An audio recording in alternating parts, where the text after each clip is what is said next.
Coming up on LUTV News, a local theater group will reunite for its first production after their COVID-19 hiatus. We'll tell you how new safety protocols are affecting the stage. Plus, see how a local retailer prepared for its busiest day of the year. And find out which Lindenwood sports team is moving up to Division I. Those stories and more ahead on LUTV News.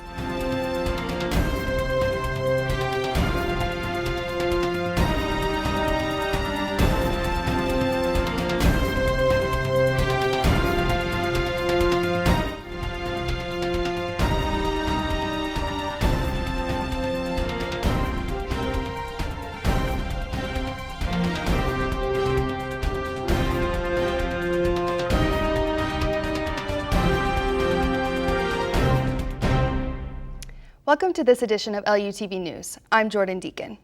The O'Fallon Theater Works is reopening after a year off production from the pandemic. Reporter Ben Kaiser has the story. While the police department and municipal courts have moved to a new location on Bryan Road, the O'Fallon City Hall is still the host to the O'Fallon Theater Works. Its first theater production, directed by Melissa Boyer, is called Puffs, or 7 increasingly eventful years at a certain school of magic. It is a family-friendly show about a boy wizard, probably not the boy wizard you're thinking of right now, but it is all in that same world that you're thinking of. I play Wayne, and he is this boy wizard who lives in Candlepoke Springs, New Mexico, who is thrust into a magical, fantastical world where he's just trying to find his place. For the Theater Works crew, this will be the first time working together again since the pandemic started last year. Everyone's been playing it safe because when you're on stage, you're obviously close together, you're talking, with singing, and we've had to close down for the safety of everybody. But we feel like we're taking a lot of precautions that will allow us to safely put on this show at this time. So this mask was a gift from a friend of mine, and it came quite in handy. It's really allowed me to show my face in a way that I haven't been able to do in, about a year. The show begins on April 16th to the 18th, and the 23rd to the 25th. Despite bad weather and the pandemic, Boyer and her crew are determined to make sure the show goes on. For LUTV News, I'm Ben Kaiser. For more information about TheaterWorks and upcoming shows, go to the website on your screen. Straight ahead on LUTV News, a busy Valentine's holiday weekend sends a local retailer's crew into overdrive.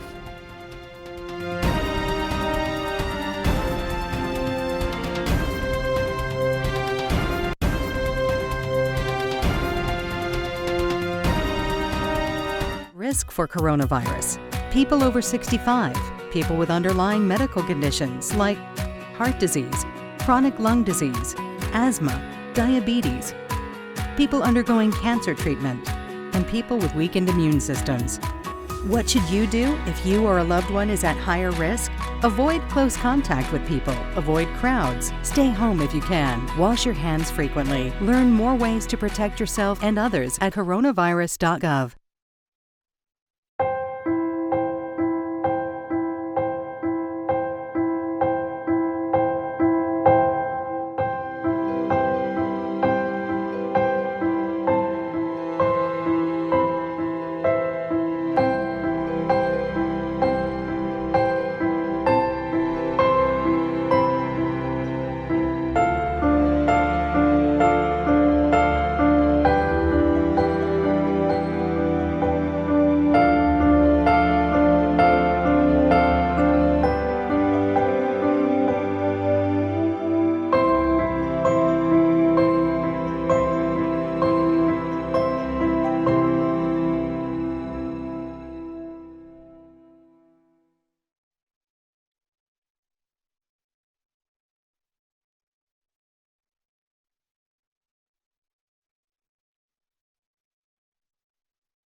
My mother was always very familiar with her neighborhood, but one day she stopped at the stop sign for much longer than usual, and she didn't know whether she should go forward or turn, and she wasn't even really sure where she was at. It was very unsettling for her. I felt so much better after my son told me Mom, I don't want you to worry or be afraid. I'll be there for you and we'll figure it out.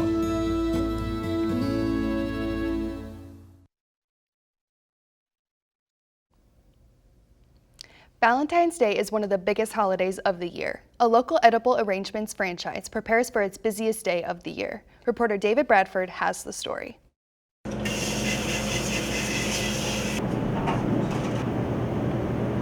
Most known for its florist-like displays, Edible Arrangements is facing its most busiest time of the year.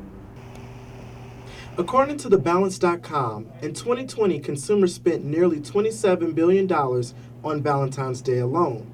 Of the top 5 gifts, consumers bought sweets and flowers, and Edible Arrangements is the best of both. Valentine's Day at Edible Arrangements is just one of the craziest times of the year. In the recent years, Edible Arrangements has become quite the popular gift for Valentine's Day. It is 3 times the normal business that we have, and we always have extra people coming in for our holidays. Edible Arrangements offers about 30 different arrangements for Valentine's Day, starting from something as simple as a chocolate-dipped strawberry box up to elegant bouquets. My favorite Valentine's Day arrangement is actually called the Valentine's Day Bouquet. Edible bouquets offer fresh fruits, cookies, and chocolates. Some arrangements come with balloons and teddy bears. It features our pineapple hearts, chocolate-dipped strawberries with our Valentine's Day themed sprinkles, as well as fresh strawberries. So what is not to love about chocolate-dipped strawberries? And you get a little bit of everything. You can spend as little as $30 or as much as $1,500, but most people spend about $75. There's any number of different things that we can do to make your Valentine's Day special for your loved one. Gutermuth usually sees about a 10% increase during the Valentine's Day season. According to the QSR magazine, some edible arrangement stores see increases of nearly 3,000% during this time. In addition to Valentine's Day, Edible Arrangements offers treats throughout the year. For LUTV News, I'm David Bradford.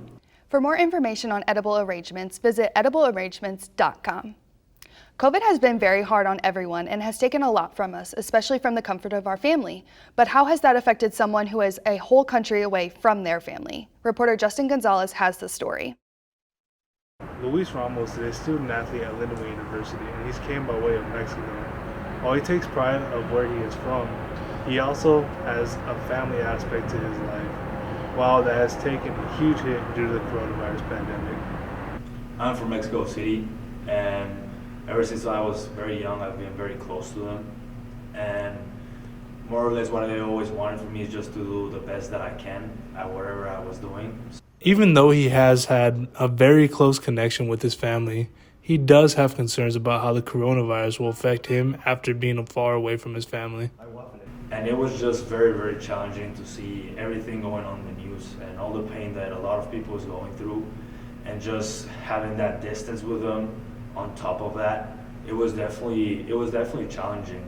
I mean, this has been a difficult time for anybody, no matter how close or far you are from your family. So just the added distance that he has to deal with, I would think would make communication, just being there with his family, even harder.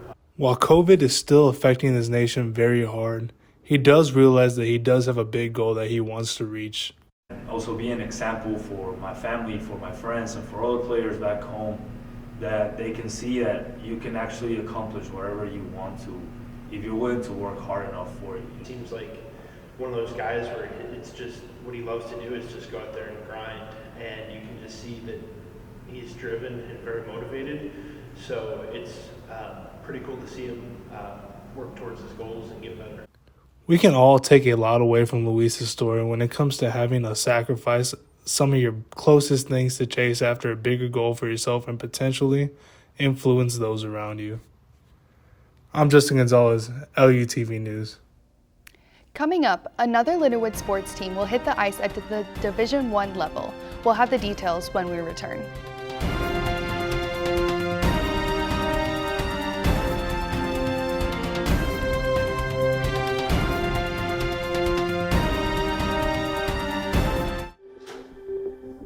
This is Jaina, into the future. Do you remember back when I was in 7th grade?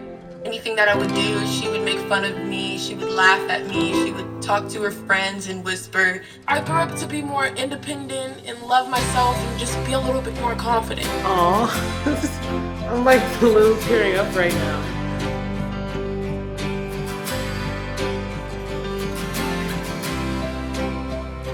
We know that we're asking Americans to do a lot right now. So we're asking everyone to be selfless for others so that we can protect those who are most susceptible to this virus. A question I often get asked is why should young people care about the spread of coronavirus? Well, we know that people with underlying medical conditions over the age of 60 are at highest risk, but they've got to get it from somebody. Social distancing is really physical separation of people. It's what we refer to when we ask people to stay at least 6 feet apart. Not going to bars, not going to restaurants, not going to theaters where there are a lot of people. It all just means physical separation so that you have a space between you and others who might actually be infected or infect you. We all have a role to play in preventing person-to-person spread of this disease, which can be deadly for vulnerable groups. For more information on how you can social distance, please go to coronavirus.gov. 1 in 3 adults has pre-diabetes. That means it could be you, your favorite brother, your other brother, you, your football buddy, your football buddy, you, your plumber, Breathe right into your foot. your plumber's masseuse, Yes. you, your dog walker, your cat jogger. With early diagnosis, prediabetes can be reversed. Take the risk test at doihaveprediabetes.org.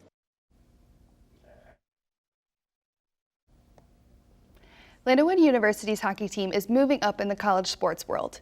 It's in just under 2 years, Lindenwood will have not just one Division I hockey team, but 2. Reporter Dominic Hosher has the story. After many years of high-level play in the ACHA, the men's ice hockey program at Lindenwood will be heading to the Division I level. It was super exciting. Obviously, growing up, that's kind of everyone's goal is to play Division I college hockey. And, things didn't work out after junior hockey. So to hear that news and to still maybe be able to have that opportunity is really exciting. Lindenwood will start playing Division I in 2022-23. This news did not come as a surprise for some.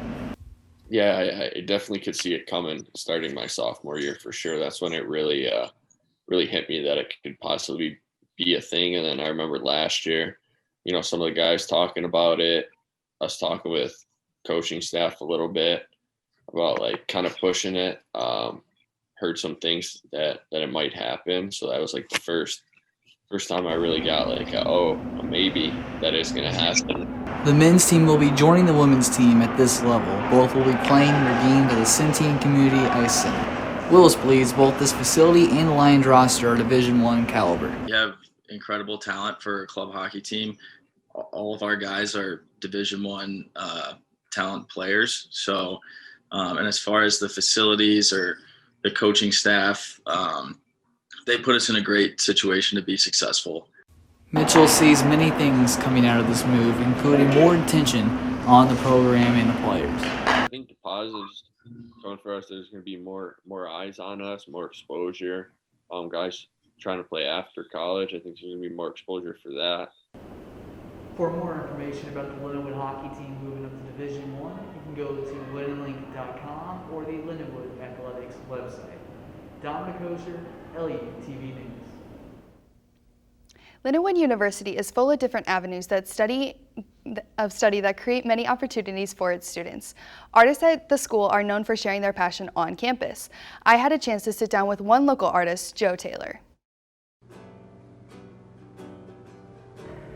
There are so many amazing artists at Lindenwood University, and Joe Taylor, a musician, is able to practice his art right here on campus. Joe Taylor is a singer-songwriter who also plays guitar, bass, drums, and ukulele. He has been playing guitar, his favorite instrument, since he was just a junior in high school. When he started playing, it was just a different way to pass the time.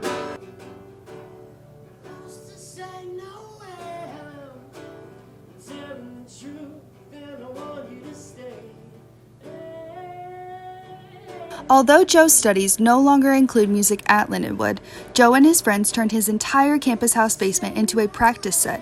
The group still does use Lindenwood's resources, such as a music room, to their advantage as well.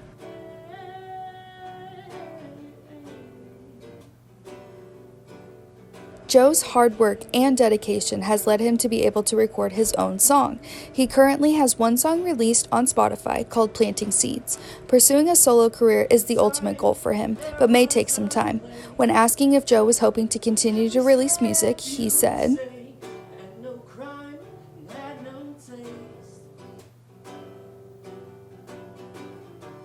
One of Joe's superfans, Callie Brach, listens to Joe improvise while playing the guitar often. She really enjoys the variety that Joe brings to the table.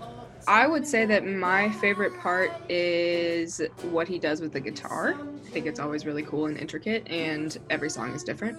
Young artists are told they sound or look like popular musicians all the time. Callie thinks that Joe is most like not one musician, but two in a slight mix. I would compare Joe and his music to kind of a mixture between John Mayer and Trevor Hall. We are wishing Joe the best of luck on the rest of his musical career. Reporting for LUTV, I'm Jordan Deacon. Be on the lookout for new releases from Joe soon. To listen to Planting Seeds, go to Spotify and search Simply Joe. That's it for this edition of LUTV News. I'm Jordan Deacon. Thanks for joining us.